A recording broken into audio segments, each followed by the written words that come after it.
नमस्ते दोस्तों, pharma notes की इस वीडियो लेक्चर में आप सबों का स्वागत है। आज के इस वीडियो लेक्चर में हम D pharma new pattern series के पार्ट सेकंड को स्टार्ट करने जा रहे हैं।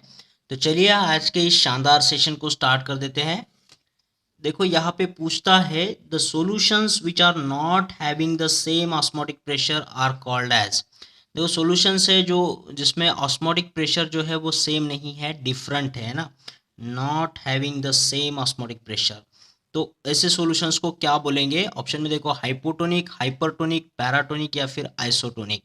तो यहाँ से सही जवाब होगा दोस्तों ऑप्शन सी, पैराटोनिक सॉल्यूशन बोला जाता है जिसमें ऑस्मोटिक प्रेशर डिफरेंट होता है। समझते हैं इस कंसेप्ट को। देखो हमें जब सलाइन चढ़ाना होता है तो हम आईवी फ्लूइड चढ़ाते हैं पेशेंट को एनएस करके। एनएस यानी नॉर्मल सलाइन, जिसमें 0.9% सोडियम क्लोराइड होता है। ठीक है, नॉर्मल सलाइन है, 0.9% का सोल्यूशन है। तो इसे क्यों एडमिनिस्टर करना है? क्योंकि ये आइसोटोनिसिटी बताता है हमारे ब्लड के साथ में 0.9% वाला ये कॉन्सेंट्रेशन। ठीक है, तो ये जब सेम है ब्लड के साथ में तो हम इसे आइसोटोनिक बोलेंगे। अगर इससे ज़्यादा कॉन्सेंट्रेशन लेंगे हम सोडियम क्लोराइड सॉल्यूशन का तो वो हाइपरटोनिक हो जाएगा, ज़्यादा कॉन्सेंट्रेशन वाला है ना। और अगर कम लेते हैं तो वो हाइपोटोनिक हो जाएगा। ठीक है, तो सेम टोनिसिटी है इसलिए ये आइसोटोनिक हो जाएगा। और अगर डिफरेंट टोनिसिटी है यानी उसका ऑस्मोटिक प्रेशर सेम नहीं होता है तो हम उसे पैराटोनिक सॉल्यूशन कहेंगे। ठीक है, एक और एग्जांपल है जो एग्जाम में पूछा जाता है। बोरिक एसिड का 2% का सॉल्यूशन जो होता है ना, वो आइसोटोनिक होता है हमारे ऑफ्थैल्मिक प्रिपरेशन के साथ में। ठीक है, जो आँख में फ्लूइड होता है ना उसके साथ में इसकी टोनिसिटी मैच करती है। तो बोरिक एसिड के 2% सोल्यूशन हम ऑफ्थैल्मिक जो ड्रॉप होते हैं उसके अंदर यूज़ करते हैं दोस्तों। ठीक है, तो इस आइसोटोनिक कॉन्सेंट्रेशन को भी याद रखना है, सोडियम क्लोराइड के भी और बोरिक एसिड के भी। सलाइन में आप डेक्सट्रोज भी देख सकते हो, D5% का भी सलाइन आता है। ठीक है, D5%, डेक्सट्रोज 5% वाला। चलिए नेक्स्ट क्वेश्चन को देखेंगे। यहाँ पे बोला है convert the 30 degree Celsius two degree Fahrenheit. 30 degree Celsius जो है इसे हमें फरनाइट में कन्वर्ट करना है। ऑप्शन में देखिए 86, 96, 107 या फिर 97 फरनाइट। तो ये कन्वर्जन किस तरह करना है, ये फार्मूले को याद रखिएगा। ये आसान होता है, सिर्फ फार्मूला याद होना चाहिए। 9 × degree Celsius is equal to 5 × degree Fahrenheit minus 160। ठीक है, तो इस तरीके से इसे याद रखिएगा। तो 9 इंटू हमें डिग्री सेल्सियस कितना दिया है, 30 डिग्री सेल्सियस, 30 लिख दिए यहाँ पे, is equal to 5 × degree Fahrenheit minus 160। तो ये हमें डिग्री फरनाइट निकालना है।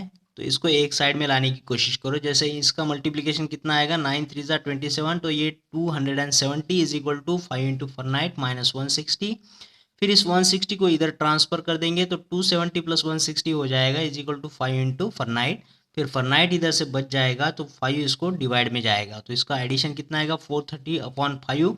तो इसका अगर आप डिवाइडेशन करेंगे तो ये क्या आएगा, 5 8 × 40 बचा 30, 5 6 30, तो 86 डिग्री फरनाइट होगा। तो ऑप्शन ए सही लगाना है। ठीक है, इस तरीके से आप डिग्री फरनाइट का भी कन्वर्जन कर सकते हो। यहाँ पे उसकी वैल्यू लिख देना है, डिग्री सेल्सियस की पता चल जाएगी। और अगर डिग्री सेल्सियस दिया है तो यहाँ लिख देना डिग्री फरनाइट की आ जाएगी। चलिए अगले क्वेश्चन की तरफ बढ़ेंगे। देखो पूछा है इनकम्पैटिबिलिटी कंपैटिबिलिटी ऑकर ड्यूरिंग। ये जो इनकम्पैटिबिलिटी होती है डोसेस फॉर्म में, तो वो कब होती है, किस दौरान होती है, वो पूछा है। ऑप्शन दिया है कंपाउंडिंग एंड डिस्पेंसिंग के वक्त, during packaging, during administration of drug या फिर ऑल ऑफ द अबव। तो ये इनकम्पैटिबिलिटी जो होता है तो ये सभी चीज़ों में होता है दोस्तों, इसलिए ऑल ऑफ द अबव। ये कंपाउंड एंड डिस्पेंसिंग के वक्त हो सकता है, पैकेजिंग ऑफ मटेरियल के वक्त हो सकता है, या फिर एडमिनिस्ट्रेशन ऑफ ड्रग के वक्त भी हो सकता है। और ये फार्मूलेशन के वक्त, मैन्युफैक्चरिंग के वक्त भी हो सकता है। ठीक है, तो इस तरीके से इसे याद रखिएगा, ये हर वक्त हो सकती है इनकम्पैटिबिलिटी, ज़रूरी नहीं है कि ये बनाने वक्त ही हो, बाद में भी ये इनकम्पैटिबिलिटी दिखा सकता है। नेक्स्ट क्वेश्चन है liquefaction term is related with. Liquefaction term किस चीज़ से रिलेटेड है? देखिए ऑप्शन में water of crystallization, eutectic mixture, boiling point या फिर ह्यूमिडिटी। लिक्विफैक्शन टर्म किससे रिलेटेड है दोस्तों? लिक्विफैक्शन मैं आपको बता दूं, ये फिजिकल इनकम्पैटिबिलिटी बताता है। लिक्विफैक्शन, लिक्विफैक्शन मतलब क्या है? दो चीज़ों का जब मिक्सचर बन जाता है, वो दो चीज़ें दो कंपाउंड जो मिक्स हो रहे हैं उनका जो मेल्टिंग पॉइंट है उससे कम वो मिक्सचर अपना मेल्टिंग पॉइंट बताता है, ठीक है। उसका मेल्टिंग पॉइंट बहुत कम हो जाता है रूम टेम्परेचर से भी, और वो मिक्सचर में दो जो कंपाउंड है उनसे भी इसका मेल्टिंग पॉइंट कम हो जाता है, तो ये यूटेक्टिक मिक्सचर्स होता है। तो लिक्विफैक्शन इशारा कर रहा है हमें यूटेक्टिक मिक्सचर की तरफ जिसमें मेल्टिंग पॉइंट कम हो जाता है, ठीक है। ये एक एग्जांपल हुआ फिजिकल इनकम्पैटिबिलिटी का। चलिए अगले क्वेश्चन की तरफ बढ़ेंगे। देखो पूछा है हीरापाथ रिएक्शन कम्स अंडर। हीरापाथ रिएक्शन किसके अंडर आएगा इनकम्पैटिबिलिटी में? Physical incompatibility, chemical incompatibility, therapeutic incompatibility, या फिर ऑल ऑफ द अबव। तो हीरापाथ रिएक्शन जो है ये केमिकल इनकम्पैटिबिलिटी में आता है। समझते हैं इसे और डिटेल में अगले क्वेश्चन के साथ में। देखो हीरापैथाइट इज हीरापैथाइट इज किस कंपाउंड का नाम होगा? यहाँ पे देखो ऑप्शन में दिया है iodosulphide of quinine, bromosulphide of quinine, chlorosulphide of quinine, या फिर फ्लोरोसल्फाइड ऑफ क्विनीन। तो हीरापैथाइट इसे याद रखिएगा, ये आयोडोसल्फाइड ऑफ क्विनीन होता है। जब भी फार्मूलेशन के अंदर ये आयोडीन सल्फाइड और ये क्विनीन आ जाते हैं ना, जैसे सल्फ्यूरिक एसिड से सल्फाइड आएगा, पोटेशियम आयोडाइड से आयोडीन मिलेगा, और ये क्विनीन जो हमारा मेन ड्रग होता है, जब ये फॉर्मुलेशन में आ जाते हैं तो इन तीनों का रिएक्शन शो करके आयोडोसल्फाइड ऑफ क्विनीन जो क्रिस्टल बन जाते हैं उसे हीरापैथाइट बोलते हैं। तो ये केमिकल्स की वजह से इनकम्पैटिबिलिटी आ रही है, तो ये केमिकल इनकम्पैटिबिलिटी में आएगा हीरापाथ रिएक्शन। और हीरापैथाइट जो होता है वो आयोडोसल्फाइड ऑफ क्विनीन होता है, ठीक है। ये पर्टिकुलर टाइप के क्रिस्टल्स बन जाते हैं। तो इसे अवॉइड करने के लिए या तो हम फार्मूलेशन को सिर्फ 3 दिनों तक इस्तेमाल कर सकते हैं, या फिर इसके दो अलग अलग मिक्सचर्स हम बना सकते हैं ताकि ये इनकम्पैटिबिलिटी ना दिखाए, ठीक है। जब भी लेना है हमें तभी हम उसे मिक्स करना है। चलिए अगले क्वेश्चन की तरफ बढ़ेंगे।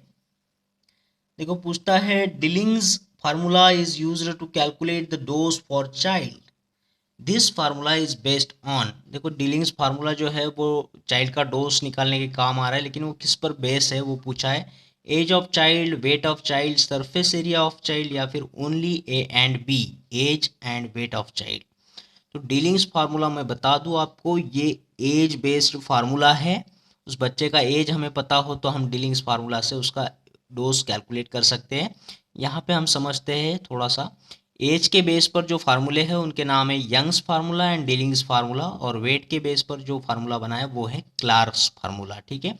अब डोज फॉर चिल्ड्रन जब निकालना है तो यंग्स फार्मूला अगर हम इस्तेमाल करते हैं तो ये अंडर 12 ईयर्स के बच्चे का हम निकाल सकते हैं। यहाँ पे उसका एज लिखना है डिवाइड बाय एज प्लस 12, ठीक है। ये एज जो है ईयर्स में है, ये नीचे एडिशन डिनोमिनेटर में 12 को ऐड करके देख करके ये पूरा कैलकुलेशन को मल्टीप्लाई करना है एडल्ट डोज से, तब जाके हम उस बच्चे का जो भी डोज है निकाल पाएंगे। डीलिंग्स का देखिए यहाँ पे एज अपॉन 20 लिखना है, एज जो है ईयर्स में अपॉन 20 इनटू एडल्ट डोज करेंगे तो उस बच्चे के लिए हम डोज निकाल सकते हैं। डीलिंग्स फार्मूला से हम 4 साल से लेकर के 20 ईयर्स तक के बच्चे का डोज निकाल सकते हैं दोस्तों, ठीक है। तो यहाँ पे हम याद रखेंगे ट्रिक्स थोड़ा सा, 20-20 का जो मैच होता है ना उसमें डील हुआ है ना, डील हुआ है, तो इस तरीके से याद रखिएगा 20-20 की डीलिंग है। फिर क्लार्क्स फार्मूला जो है वो वेट के भरोसे है, ठीक है।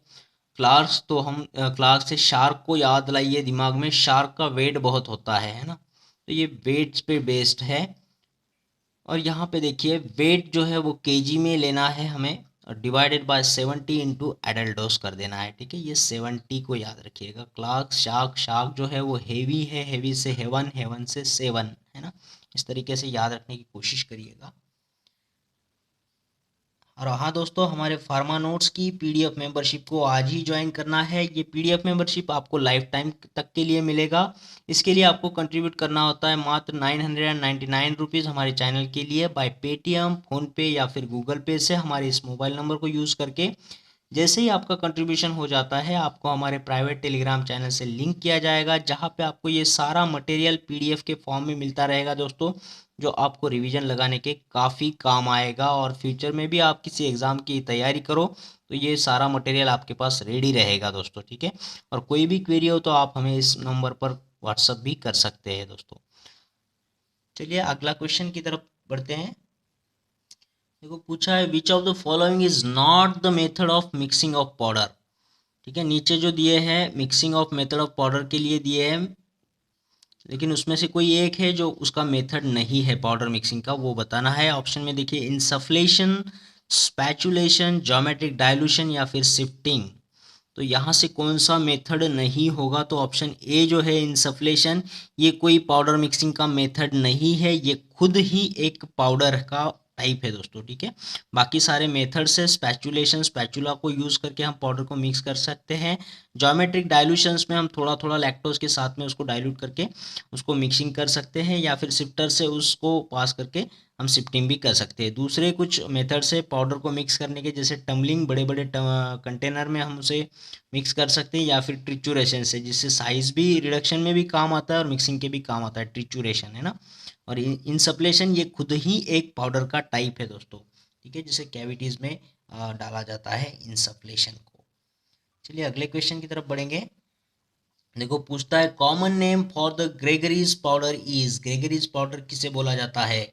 ऑप्शन में देखो cinchona powder, rhubarb powder, calcium carbonate या फिर ORS, ओरल रिहाइड्रेशन साल्ट को। तो ग्रेगरीज पाउडर किसका नाम है, तो ये कंपाउंड रुबाब पाउडर को बोला जाता है ग्रेगरीज पाउडर। ठीक है, ये पेट साफ करने के लिए इस्तेमाल होता है दोस्तों, इंटरनल यूज्ड बल्क पाउडर होता है ये। परगेटिव, एज अ परगेटिव स्टोमैचिक करके ये यूज़ होता है, कम क्वांटिटी में यूज़ करोगे तो स्टोमैचिक, नहीं तो परगेटिव, पेट साफ करने के लिए। नेक्स्ट क्वेश्चन है which of the following is example of the powder. देखो ऑप्शन में दिया है इंसफ्लेशन, स्नफ्स, डेंटिफ्राइसिस या फिर ऑल ऑफ द अबव। हमने अभी देखा इंसफ्लेशन ये खुद ही एक पाउडर का टाइप है, तो हमें एग्जाम्पल ऑफ पाउडर पूछा है, तो इंसफ्लेशन ये एक पाउडर का एग्जाम्पल है जो कैविटीज़ में यूज़ किया जाता है। स्नफ्स ये भी एक पाउडर का ही टाइप है जो नॉस्ट्रिल से यूज़ किया जाता है। फिर डेंटिफ्राइसिस ये तो एक टूथ पाउडर को ही बोलते हैं, हम जानते हैं ये टूथ पाउडर होता है डेंटिफ्राइसिस। तो ये सारे के सारे पाउडर है जो एक्सटर्नली यूज़ किए जाते हैं, bulk powders which are use externally. तो ये सारे के सारे पाउडर हो चुके हैं, यहाँ पे ऑल ऑफ द अबव को सही करना है। चलिए नेक्स्ट क्वेश्चन है wafer capsule are also known as, wafer capsule किसे बोलेंगे। ठीक है, देखो ऑप्शन में दिया है वायल्स, एम्पुल्स, कैचेट्स या फिर ड्रॉट्स। तो वेफर कैप्सूल जो बोलते हैं वो कैचेट्स को बोलते हैं दोस्तों। देखो ये कैचेट्स होते कैसे हैं? इस तरीके से ये कैचेट्स है, यहाँ पे कॉन्केव शेप, इसके अंदर हमारा ड्रग मटेरियल होता है, इसमें थोड़ा सा वाटर भी डाला जाता है। तो जब इसे हीट किया जाएगा तो इसमें से ये वाटर उस ड्रग के साथ में थोड़ा सा वेफर बना लेता है, वाटर के वेफर बनना शुरू हो जाता है, और उससे ये यहाँ पे कैचेट्स बनना स्टार्ट हो जाता है दोस्तों। ये कैचेट्स को थोड़ा सा वाटर में डाल के हमें ड्रॉट ऑफ वाटर के साथ में निकलना होता है ये कैचेट्स। तो ये वेफर कैप्सूल के नाम से जाने जाते हैं कैचेट्स। इस पे सवाल बहुत बार बनता है तो इसको याद रखिएगा। और हाँ दोस्तों, इस वीडियो में इतना ही। तो अगर ये वीडियो आपको अच्छा लगा होगा, पसंद आया होगा, तो इस वीडियो को लाइक करना है, शेयर करना है और कमेंट बॉक्स में कमेंट ज़रूर करना है दोस्तों। और हाँ, उन लोगों से मेरी गुजारिश है जिन लोगों ने चैनल को अभी तक सब्सक्राइब नहीं किया है, चैनल को सब्सक्राइब कर देना है, उसके बाद आने वाले बेल आइकन को क्लिक करके ऑल बटन को ज़रूर दबाना है दोस्तों। इससे होता क्या है कि आने वाले हर एक वीडियो का नोटिफिकेशन आपको मिलता रहेगा और आपको यूं ही लाभ होता रहेगा दोस्तों। तो मिलते हैं एक और बेहतरीन वीडियो के साथ में, तब तक के लिए थैंक यू।